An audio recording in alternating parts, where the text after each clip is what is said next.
हाँ तो बच्चों, कल हमने आपको 3.1 एक्सरसाइज पूरी करा दी थी। अब हम 3.2 एक्सरसाइज स्टार्ट करते हैं। सबसे पहले हम आपको इसकी थ्योरी बताते हैं। देखिए इसकी थ्योरी में देखिए, सबसे पहले अब हम आपको बताते हैं कि आव्यूहों का योग, आव्यूहों का योग, addition of matrix, addition of matrices, matrices TRICES। ये कैसे करते हैं बेटा? दो आव्यूहों का या दो से अधिक आव्यूहों का योगफल जो है हम कैसे करते हैं बताएं। जैसे बेटा, यदि दो आव्यूह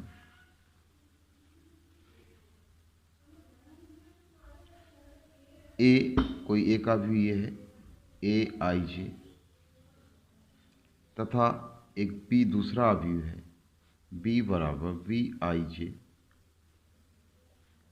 एक ही क्रम के हैं, एक ही क्रम के हैं, तो वे योग के लिए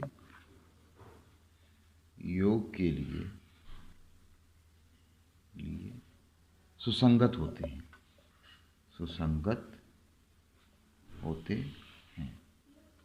अर्थात यदि दोनों आव्यूहों का एक ही क्रम होता तभी उनका योगफल किया जा सकता, अदरवाइज इनका योगफल नहीं किया जा सकता है।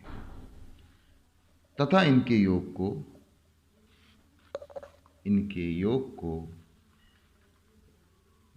को A प्लस B द्वारा निरूपित किया जाता है, या A प्लस B से निरूपित किया जाता है। ठीक है बेटा। जैसे अगर हम ये बता रहे हैं, जैसे कोई मान लीजिए A आव्यूह ये है आपका A1 A2 A3 A4, ठीक है बेटा। ऐसी V आव्यूह ये हैगा आपका V1 V2 V3 V4। देखो बेटा, ये भी 2 गुणा 2 क्रम है इसका भी, और इसका भी 2 गुणा 2 क्रम है। यानी इसमें भी 2 पंक्ति और 2 स्तंभ है, इसमें भी 2 पंक्ति और 2 स्तंभ है। तभी ये आव्यूह जोड़ सकते हैं, वरना ये नहीं जोड़ सकते हैं। तो अगर हम इसमें आव्यूह A प्लस B करना चाहें तो आव्यूह A प्लस B कैसे होता है? देखिए सबसे पहले लिख लें A1 A2 A3 A4, plus चिन्ह है तो प्लस लगा दिया, plus B1 B2 B3 B4, ठीक है। ये इस टाइप से लिख लेंगे। तो ये A प्लस B आव्यूह क्या होगा? ये होगा आपका, तो इसके संगत अवयव जुड़ जाते हैं। जैसे पहले से पहला, दूसरे में दूसरा, तीसरे में तीसरा, चौथे में चौथा, तो होगा A1 प्लस B1, ये हो जाएगा। ये हो जाएगा A2 प्लस B2, ये हो जाएगा A3 प्लस B3, और ये हो जाएगा A4 प्लस B4। तो ये आव्यूह A प्लस B होगा, ठीक है। देखिए इसका भी क्रम वही होगा जो कि ऊपर वाले आव्यूह का क्रम होगा। तो बेटा इस तरीके से आपको एक आव्यूह का क्रम समझ में आया, ठीक है। अब हम बताते हैं आपको दो आव्यूहों का अंतर। जैसे ये योग था, वैसे अब आपको बता रहे हैं आव्यूहों का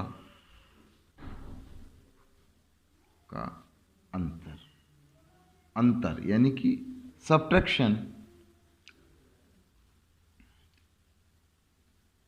ऑफ मैट्रिसेस,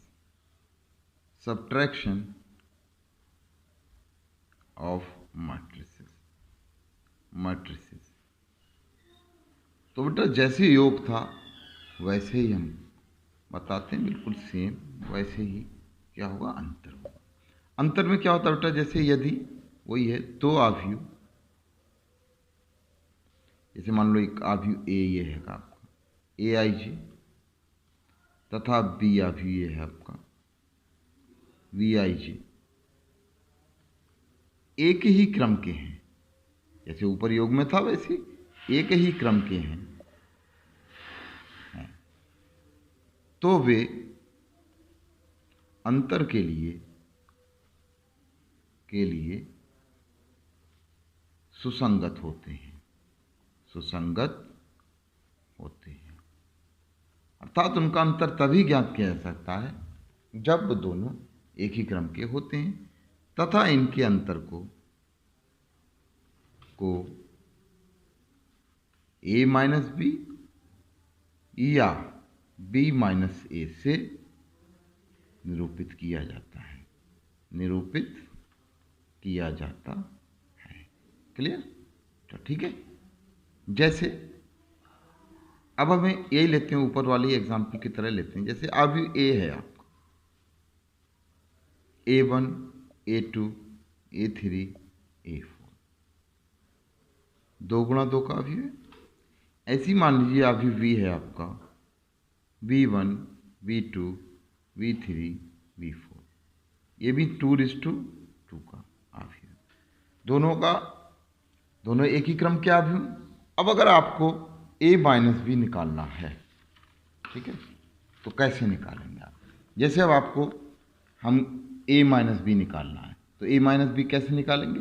पहले हमने अवयव a लिख लिया, A1, A2, A3, A4, ठीक है बेटा। क्या क्रम है इसका? 2 गुना 2, बीच में माइनस चिन्ह है, माइनस लगा देंगे। ये कितना हो गया? B1, B2, V3, V4, ठीक है। इसका भी दो क्रम है, ठीक। अब हमें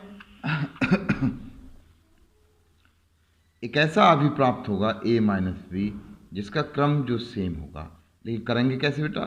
जैसे पहले हमने संगत अवयवों को जोड़ा था, ऐसी संगत अवयव घटा देंगे। A1 माइनस B1 हो गया, ये हो जाएगा A2 माइनस B2 हो जाएगा, ये हो जाएगा A3 माइनस B3 हो जाएगा, और ये हो जाएगा A4 माइनस B4, ठीक है। और क्रम इसका क्या रहेगा? 2 गुणा 2 ही रहेगा। तो समझ में आ गया? इसी प्रकार नाउ अगर हम यहाँ पे a माइनस बी की जगह b माइनस ए निकालना चाहें, तब कैसे निकालोगे? तो पहले आप b के अवयव लिख लें, क्या? b1, b2, b3, b4, ठीक है, माइनस फिर क्या लिख रहे हैं आप? a के अवयव लिख रहे हैं। क्रम इसका वही है 2:2, A1, A2, A3 और A4, ठीक है बेटा। दोनों क्रम एक ही हैं, तो जैसे ऊपर कहा बिल्कुल वैसे ही होगा। b माइनस ए क्या होगा आपका? तो b का पहले अवयव में से इसका पहला अवयव घटा देंगे, यानी हो गया b1 माइनस A1, ये होगा b2 माइनस A2, और ये हो गया b3 माइनस A3, और ये हो गया b4 माइनस A4, ठीक है बेटा। तो इस अवयव का क्रम भी वही होगा जो योग में था, तो इसका भी क्रम क्या होगा? 2:2 होगा। तो आपने अवयव का योग और अंतर समझ लिया, ठीक है। अब हम बताते हैं, अगला पॉइंट सी है, ठीक है। सी में बताते हैं हम आपको एक अवयव का एक अदिश राशि द्वारा गुणनफल, कि एक अदिश राशि है तो उससे गुणनफल कैसे करते हैं। अर्थात यह है एक अवयव का एक अदिश राशि द्वारा या अदिश द्वारा गुणन कैसे किया जाता है बेटा? जैसे कोई अदिश अवयव दिया हुआ है, आपको एक अदिश राशि का गुणनफल करना है, या इसे ऐसे भी लिख सकते हैं multiplication of A matrix bye a scalar, SCAL। तो कैसे करोगे बेटा इसे? तो जैसे यदि एक अवयव ए कोई अवयव है, जैसे AIJ, मान लीजिए इसका ऑर्डर m गुणा n है, ठीक है, तथा के कोई अशून्य संख्या है,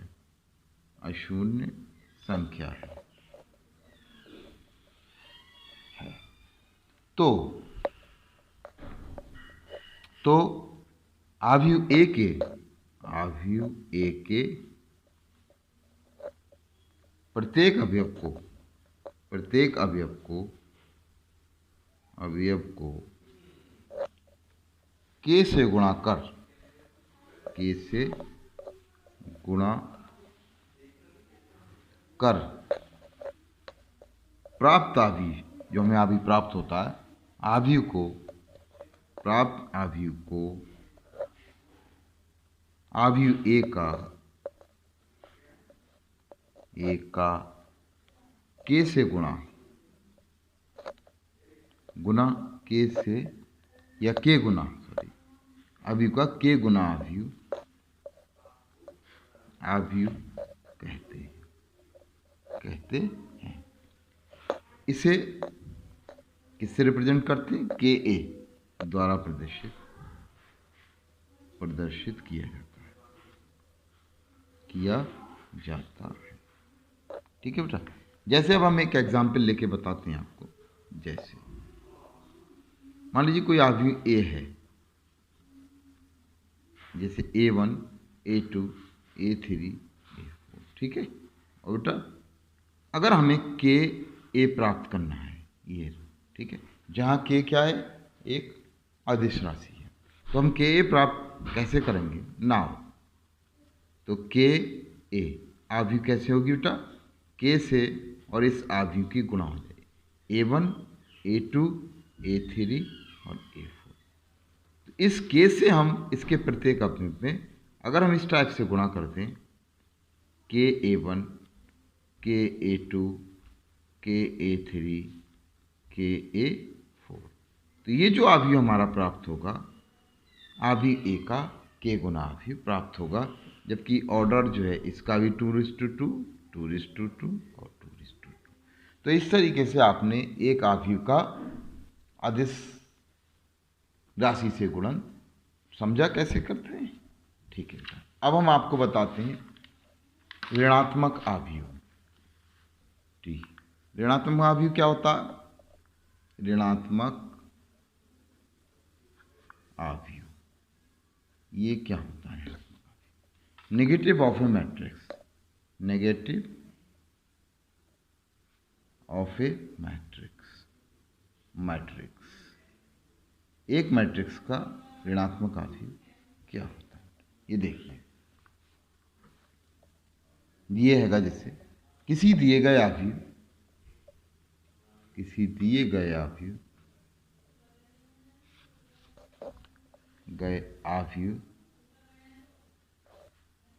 ए, जैसे कोई आव्यूह ये दिया हुआ ए आई जे के ऋणात्मक आव्यूह को माइनस ए द्वारा निरूपित किया जाता है, ए द्वारा निरूपित किया जाता है। ठीक है, क्लियर? अब इसे कैसे ज्ञात करते हैं? इसमें करते क्या है? जैसे अगर आपका ए आव्यूह है, आपका ये थोड़ा 3 उसका ले लेना, A1, A2, A3, A4, A5, A6, A7, A8, A9, ठीक है, ये आव्यूह है 3:3 का। अगर हम आपसे माइनस ए आव्यूह पूछें, माइनस ए आव्यूह, ए का मान तो क्या होता है? इस आव्यूह में माइनस से मल्टीपल कर देंगे, इस समय से लिख सकते हैं माइनस ए को, A1, A2, A3, A4, A5, A6, A7, A8, A9, 3:3। ये क्या है बेटा? इसके अवयव हैं, A1, A2, A3, A4, A5, A6, A7, A8, A9, जैसा कि हम आपको पीछे बता चुके हैं सब। तो अब क्या करते हैं? तो इस माइनस आव्यूह को ये इस टाइप से लिख सकते हैं, माइनस ए आव्यूह, इस माइनस से अंदर इसके सारे उसमें गुणा हो जाएगी, तो ये -A1, -A2, -A3, -A4, -A5, -A6, -A7, -A8 और -A9। तो इस टाइप से हम ये क्या होगा? ए का ऋणात्मक आव्यूह आपका ये ज्ञात हो गया। तो ऋणात्मक आव्यूह समझ में आ गया बेटा? ए का कैसे ज्ञात करते हैं? ठीक है, ठीक। अब हम बताते हैं आपके आव्यूह के कुछ गुणधर्म हैं आव्यूह के योग के। जब हमने आपको योग और अंतर बताया था, अब आव्यूह के योग के कुछ नियम आपको बता रहे हैं। ठीक है, तो कैसे करोगे? ठीक, तो देखिए अगला पॉइंट है ई, आव्यूह योग के गुणधर्म। आव्यूह योग के गुणधर्म कुछ हैं ये।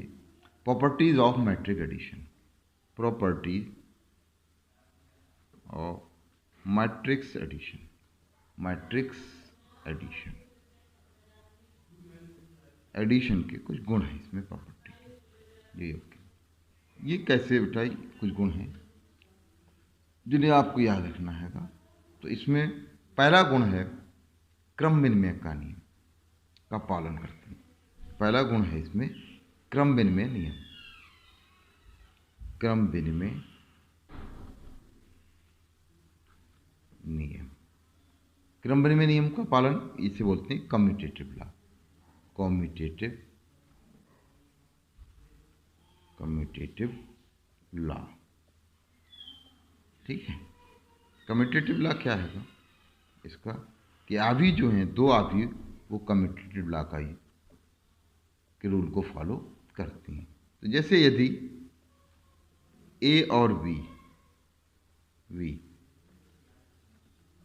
दो समान क्रम के आव्यूह हैं, दो समान क्रम के आव्यूह हैं, तब कम्यूटेटिव लॉ कहता है यानी ए प्लस बी बराबर बी प्लस ए होगा।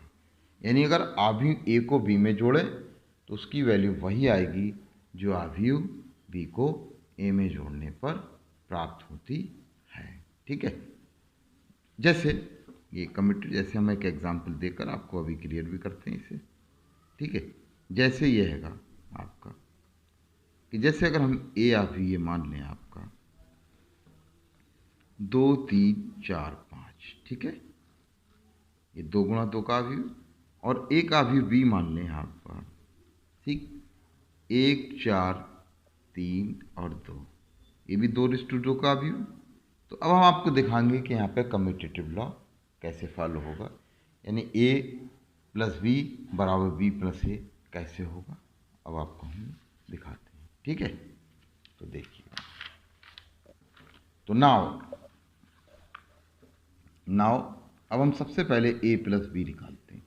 तो ए प्लस बी आपको कैसे निकालेंगे, जैसे पीछे की तरह 2 3 4 5, यह भी आपका कितना हो गया 2 गुणा 2 प्लस, ठीक है, 1 4 3 2, ये कितना हो गया आपका 2 गुणा 2। अब अगर हम इसे जोड़ें तो ये आपका ए प्लस बी बराबर क्या आएगा बेटा, 2 में जोड़ो 2 प्लस 1 3 प्लस 4, इसमें ये जुड़ेगा इसमें, और 4 प्लस 3 और 5 प्लस 2, क्रम इसका यही रहेगा 2 गुणा 2। यानी यहाँ से आप ए प्लस बी आपका कितना आ गया, 2 और 1 3, 3 4 7 और फिर 7 7, तो ये क्या आ गया आपका अभी ए प्लस आ गया। ये क्वेश्चन 1 दे दो। ऐसे ही बी प्लस ए निकालो ना, बी प्लस ए कैसे निकालोगे बेटा, तो पहले बी लिख दें 1 4 3 2, 2 गुणा 2 प्लस, फिर इसका क्रम कितना हो गया 2 3 4 5, ठीक है, इसका भी क्रम 2 प्लस 2। तो अब ये देखिए आपका बी प्लस ए कहाँ से आया, कैसे आया, जोड़िए जरा। तो 1 प्लस 2 पहले से पहला, फिर 4 प्लस 3, फिर 3 प्लस 4, फिर जो आपका आ गया 2 प्लस 5, ठीक है, ये क्रम 2:2 ही होगा इसका भी, ठीक है। तो यानी यहाँ से b प्लस ए बराबर ये आपका आ गया 2 और 1 3, 4 3 7, 3 4 7 और 2 5 7, कितना आ गया आपका 2:2। ये क्वेश्चन 2। अब आप देखते हैं इक्वेशन 1 और इक्वेशन 2 क्या है, समान है। तो समीकरण 1 व 2 से, ठीक है, क्या हो गया बेटा, a प्लस बी बराबर b प्लस ए, ठीक, दोनों बराबर आ गया। यानी कि दो आव्यूह जो हैं वो एक के क्रम विनिमय नियम का पालन करते हैं। ठीक है। इसी प्रकार अब दूसरा आता है सहचर्य का नियम। सहचर्य का नियम, सहचर्य का सहचर्य नियम। सहचर्य नियम क्या है बेटा, ये लिखवा देते हैं। इसे बोलते हैं इंग्लिश में एसोसिएटिव लॉ।